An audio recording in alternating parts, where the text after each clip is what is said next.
prezados e prezados residentes, então estamos aqui para a segunda parte, né, da nossa videoaula da unidade 7, em que inicialmente vamos realizar um exercício de determinação do modo de resiliência e depois vamos encerrar esta unidade, né, com a questão da deformação permanente, né? Fazendo uma correção, na verdade, é a segunda parte da unidade 8, ou seja, a nossa última unidade, né?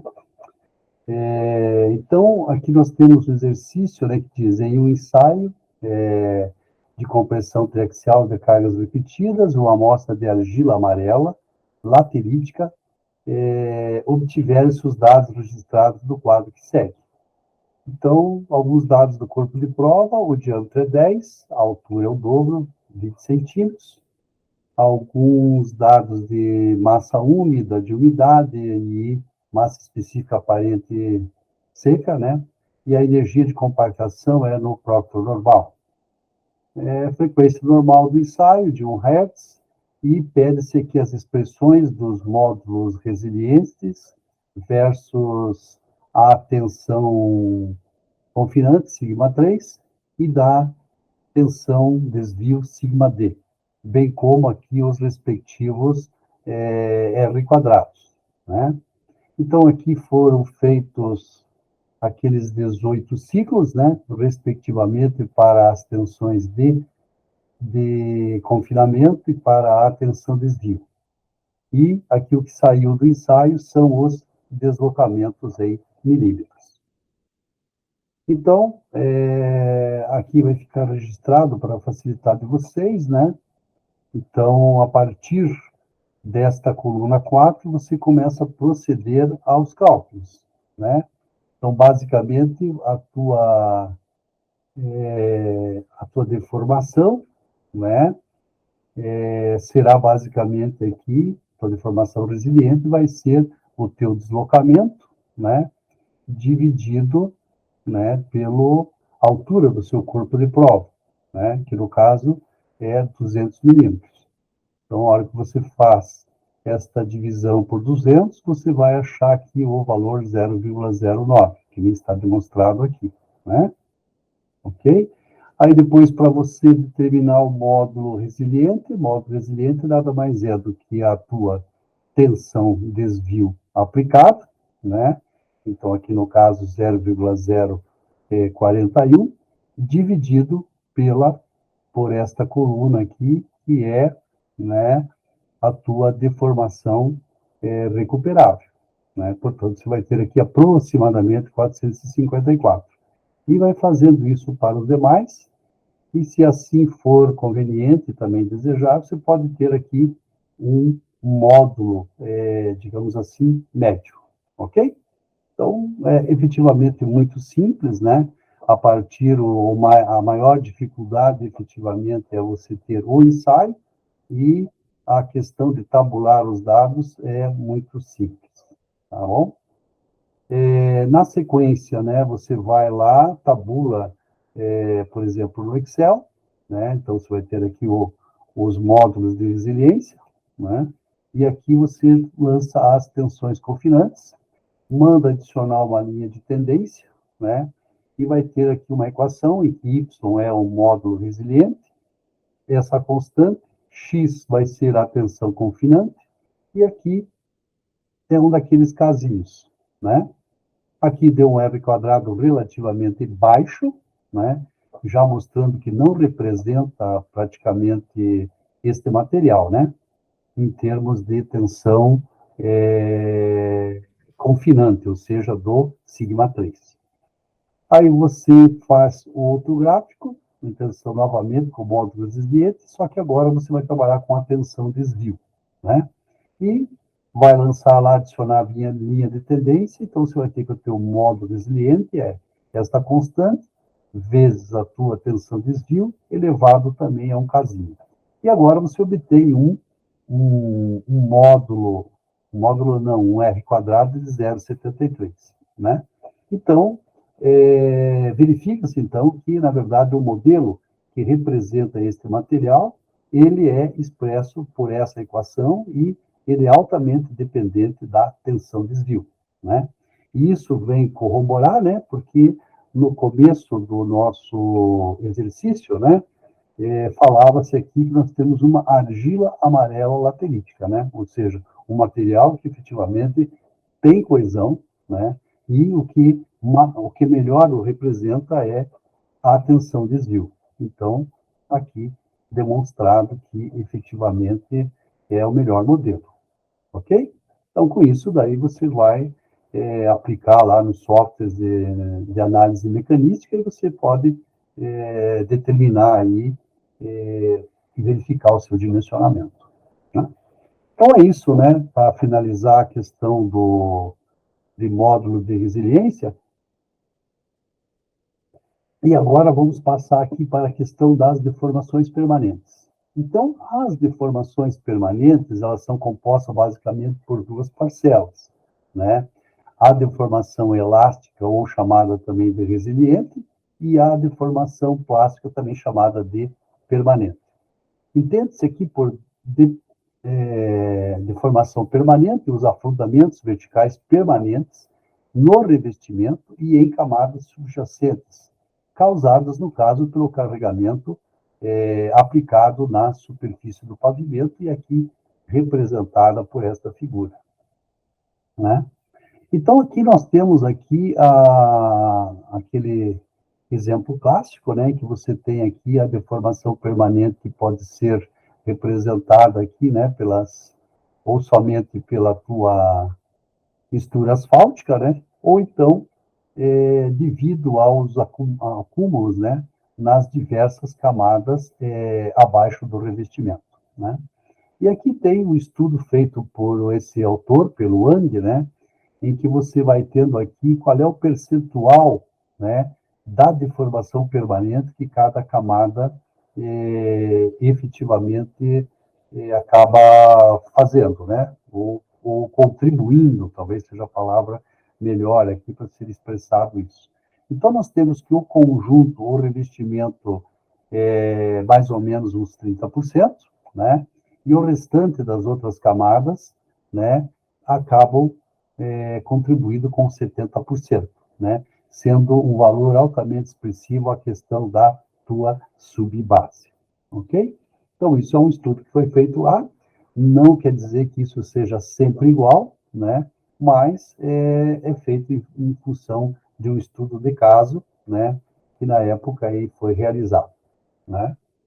Este outro autor, né, o professor Rodrigues, né, ele diz que uma forma de você obter um dimensionamento menos conservativo contra deformações plásticas, que dado aí por métodos tradicionais de dimensionamento, né, é prever se o afundamento de trilha aeróbica que deve ocorrer durante o período de projeto. E como é que é isso? Através do somatório das deformações plásticas em cada camada ou subcamada, né? Então, aqui ele mostra, né, aqui as camadas, as cargas são representadas aqui, no caso, pela letra I, né, e, e as camadas, né, são as letras J, né. Então, basicamente, aqui, o afundamento de Trederode é o somatório, né, vezes os delta Zs, que cada camada efetivamente vai contribuir. E aí existe uma série de modelos, né, modelos consagrados, como o do Mann Smith, desse camarada aqui chamado Zan, e de vários outros, né. Em especial, aqui queremos destacar o modelo do Guimarães, já desde 2009, e que é o modelo que se tem no Medina, né? E que aqui você tem aqui esses CIS, né? Psi1, Psi2, Psi3 e Psi4, né? Que vão ser aí os valores que você vai adentrar aí no teu modelo, né? Ou seja, são basicamente os parâmetros de regressão. Então, aqui mostrando novamente o modelo, A diferença lá que aqui aparece da figura anterior com essa e que aparece aqui a tensão de referência, que basicamente é a tensão atmosférica, que é 1, por isso que na figura anterior não aparece esses rôs aqui, né? E relembrando que a deformação específica plástica ou permanente acumulada, expresso por esse εp, é a deformação plástica ou permanente acumulada, aqui, esse ΔP, dividido pela altura de referência do medidor de deslocamento. Tá? Então, aí a gente consegue determinar essa deformação específica plástica ou deformação acumulada também. Né? Ok? Muito bem. Aí existem tipos de comportamentos dos materiais ensaiados, né? E normalmente eles são feitos a vários níveis de solicitação de carga, né? Então aqui se tem primeiramente são estes quatro níveis, né? Então aqui você tem os ciclos de carga e aqui você tem a deformação permanente. Então, aqui, este do tipo 1, né? O tipo 1 é chamado de acomodamento plástico, ou shakedown também, e ele tem uma tendência à deformação permanente, no caso, né? A tendência à deformação permanente aqui, a estabilização dessa deformação permanente, diga-se de passagem, né? Com o número de ciclos de carregamento, no caso aqui, para poucos ciclos, né? Para poucos ciclos, por determinado do nível de tensão vertical e horizontal. Já o tipo 2 também é um acomodamento plástico do tipo shakedown, né? E tem uma tendência à estabilização da deformação permanente, no caso aqui, com o número, né? Com o número de carregamento, porém o alto valor, no caso aqui, de deslocamento permanente acumulado, né? Antes, efetivamente, de ser acomodado. É o que a gente percebe aqui em relação a esse aqui, tá? Também para um determinado nível de deformação permanente, né? Com as tensões verticais e horizontais. Já este tipo 3 aqui, o material, como se percebe, ele não se acomoda, né? Ou seja, ele continua a acumular deformação permanente, né? Com aumento do número de ciclos. E o tipo 4, ele tem o que se chama de colapso incremental, né? Então, o material apresenta aí ruptura, no caso, né?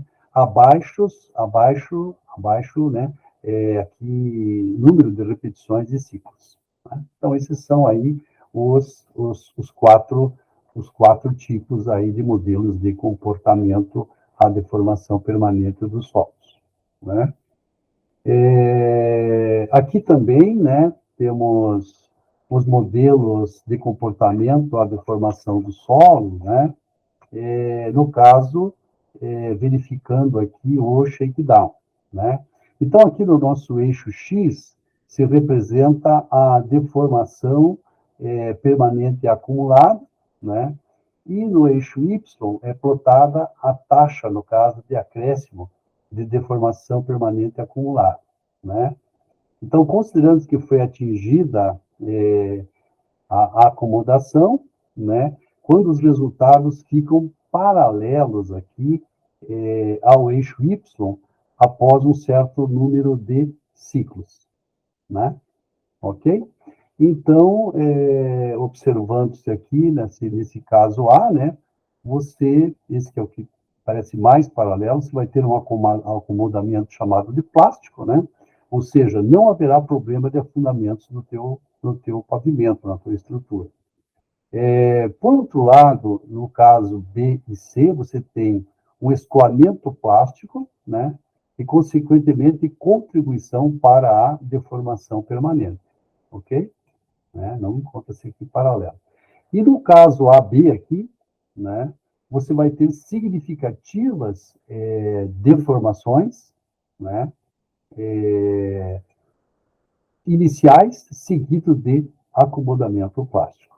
Então, aí são os diversos tipos de comportamentos, né, dos materiais aí, ok? Aqui, temos aqui o modelo, então, do Guimarães, né? E temos aqui a norma do DENIT, que é a 179/2018, que faz a determinação da deformação permanente para os solos, né? E no caso, em especial, né, do Medina, né, então o software vai lançar um alerta quando a deformação permanente de cada camada individual ultrapassar 5% da sua espessura, ok? Ou ainda, né, também tem outro tipo de alerta quando a deformação permanente do subleito ultrapassa 5 milímetros. Tá? E quando der esses alertas, né, então, o que quer dizer isso? O projetista precisa efetivamente rever a sua estrutura, a concepção da sua estrutura, porque ela terá grandes problemas aí com relação à deformação permanente, ok? Aí a questão da obtenção da deformação permanente em laboratório, ou seja, a aplicação desta norma 179/2018, também solicito a vocês que façam a leitura desta norma para que tenha um entendimento mais global, né, sobre o ensaio, mas vou dar algumas pinceladas aqui. Então, inicialmente, né, são aplicados 50 ciclos de cargas iniciais com o objetivo de garantir total contato entre o pistão e o cabeçote, evitando que eventuais folgas, né, ou ajustes da superfície sejam lidos como deformações, aqui no caso do corpo de prova, né? Então, está aqui, você vai aplicar aqui esses pares de tensões, tanto da tensão confinamento sigma 3, quanto da tensão desvio, né, aplicando 50 ciclos de carga iniciais. Né, ok? Depois, você vai, agora o ensaio propriamente dito, né, você vai aplicar 150 mil ciclos de carga, né, variando sigma 3 aqui, né, você pode escolher qual dessas aqui você quer, tá? E sempre, no caso, sigma D com 3 ciclos também. O grande problema deste ensaio, né, é que praticamente para uma frequência ali de 1 Hz, né, o 0,1 e o 0,9, né, você vai ter aí 17 dias para a execução desse ensaio. Então, o ensaio é bastante demorado, né, então precisa verificar aí na sua geotecnia os caminhos críticos desse aí, né, e está, inclusive, sobre bastante discussão aí no meio da pavimentação, a realização desse ensaio, né, e até de outros estudos que possam vir aí para ver se esse tempo é amenizado. Por enquanto, é o que temos aí, né? E aqui um exemplo, né, de como se pode fazer isso aqui com determinado material, no caso, né, para as diversas cargas, né,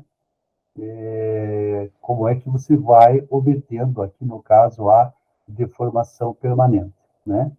E aqui, no caso, para esses outros dois materiais, basicamente, qual foi a contribuição, no caso aqui, para as cargas de 120, né, em torno de 52%, e para a carga de 140, né, você tem aqui a contribuição de 58, tá?